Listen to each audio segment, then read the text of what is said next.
एक दिन एक इंजीनियर का कॉल आता है। एक जबरदस्त job offer, salary crore crore, बस एक छोटी सी पेमेंट करनी होगी।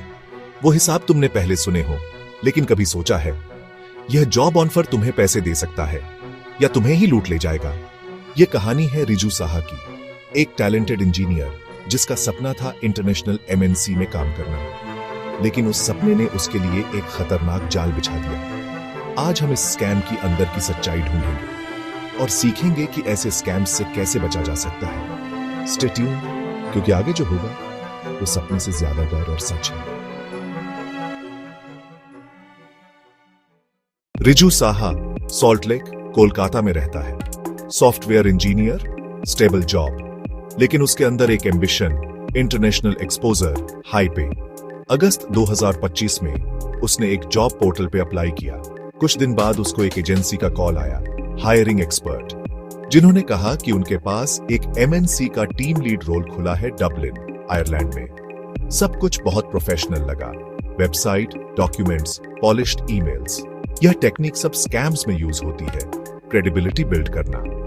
रिजू ने दी अपनी details, CV, salary slips, passport copy. उसने सोचा यह चांस शायद उसके सपनों का हो।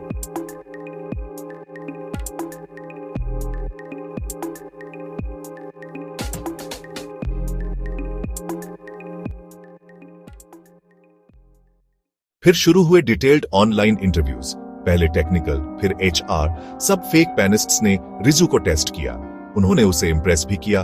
फिर आया लेटर ऑफ इंटेंट, LOI, जिसमें लिखा था annual CTC RS 3 crore, position senior VP level.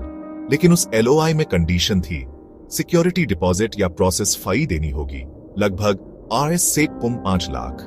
Riju ने थोड़ा हेजिटेट किया, पर एजेंसी ने प्रेशर डाला, ऑफर एक्सपायर होने वाली है, जल्दी करो। बहुत सारे ईमेल्स, कॉल्स, अर्जेंसी, सब उसे फोर्स करने के लिए डिजाइन्ड थे। उसने फिर भी कुछ नहीं दिया और इन्वेस्टिगेशन शुरू किया। जब उसने एजेंसी एड्रेस चेक किया, फिर वो साइट ऑनलाइन मिली।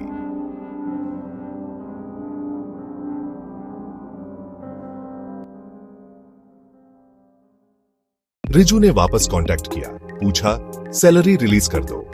एजेंसी ने अलग अलग एक्सक्यूजेस दिए, banking delay, AML checks, document error. लेकिन जब वो पैसा निकालने गया, तब समझा कि बैलेंस 0 है या पैसा रिलीज ही नहीं किया जा रहा।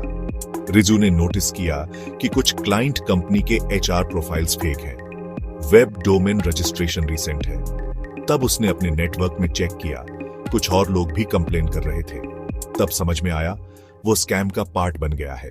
अब आते हैं टेक्निकल मेथड्स पर, कैसे क्रिमिनल्स ने रिजू और दूसरे लोगों को बेवकूफ बनाया। फट, प्रोफेशनल फसाड।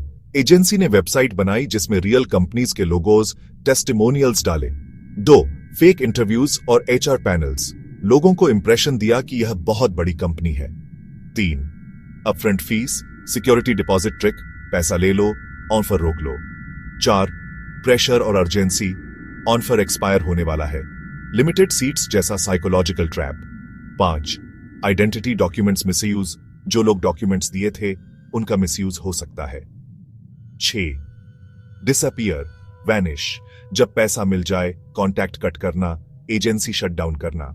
अब क्रिमिनल का प्रोफाइल, यह फ्रॉडस्टर्स रिक्रूटमेंट स्कैम्स में स्पेशलाइज्ड होते हैं।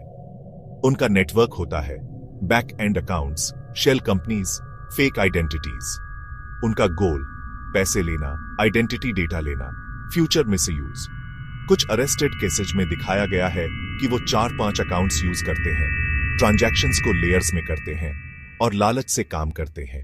रिजू ने आखिर में कंप्लेंट फाइल की विधाननगर साउथ पुलिस स्टेशन में। FIR रजिस्टर हुई, चीटिंग, फोर्जरी, साइबर फ्रॉड। लेकिन उसका इमोशनल, फाइनेंशियल, साइकोलॉजिकल नुकसान कितना बड़ा है वो किसी को नजर नहीं आता। उसने लाखों दिए, सेविंग्स खत्म हो गई, सेल्फ कॉन्फिडेंस टूट गया, लोगों ने उस पर कटाक्ष किया। ऐसे स्कैम्स में पैसे देना बेवकूफी है, लेकिन सच्चाई यह है, जब किसी क्रेडिबल दिखने वाले प्लेटफॉर्म के थ्रू आया हो, इंसान कंफ्यूज हो जाता है। रिजू की केस ऑनगोइंग है। अब पता चलेगा कौन से अकाउंट्स, कौन से लोग इन्वॉल्व थे। लेकिन हम लोगों को भी सीखना होगा, जल्दबाजी में पैसे मत देना, वेरीफाई करो, प्रूफ मांगो, सोचो दोबारा। अब मैं बताऊंगा कुछ पावरफुल टिप्स जो तुम्हें ऐसे स्कैम्स से बचाएंगे। 1. कभी अपफ्रंट फी मत देना, रियल कंपनी ऐसा कभी नहीं बोलेगी। 2. कंपनी रिक्रूटर वेरीफाई करो, website registration date, LinkedIn, address. 3. Email domain, spelling mistakes, fake emails हमेशा एक चेतावनी होते हैं। 4. खुद पर दबाव मत बनने दो, अगर कोई अर्जेंसी बनाए तो वो सस्पिशियस है। 5. स्मॉल टेस्ट विथड्रॉल करो, बड़ा पैसा निकालने से पहले छोटा निकाल के चेक करो। 6. डॉक्यूमेंट्स शेयर करते वक्त सावधानी बरतो, पासपोर्ट, आइडेंटिटी का मिसयूज हो सकता है। 7.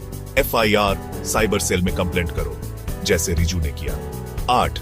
लोगों को जागरूक करो, शेयर करो अपनी कहानी, दूसरों को बताओ। अगर हम सब मिलकर अवेयरनेस बढ़ाएंगे तो ये स्कैम्स कम होंगे और तुम भी सेफ रहोगे। यह थी कहानी रिजू साहा की, एक इनोसेंट इंजीनियर की जिसका सपना उसके लिए खतरनाक बन गया। अगर तुम भी जॉब ढूंढ रहे हो या किसी दोस्त की हेल्प करना चाहते हो तो सीखो, सोचो, वेरीफाई करो, इस अंधेरे में मत फंसो। और अगर तुम चाहते हो और ऐसे रियल केसेज के डिटेल्स अज डीप एनालिसिस सुनना, stay tuned with next gen Rahul, क्योंकि सच का सफर अभी शुरू हुआ है। Logo fade in, next gen Rahul, सच की आवाज।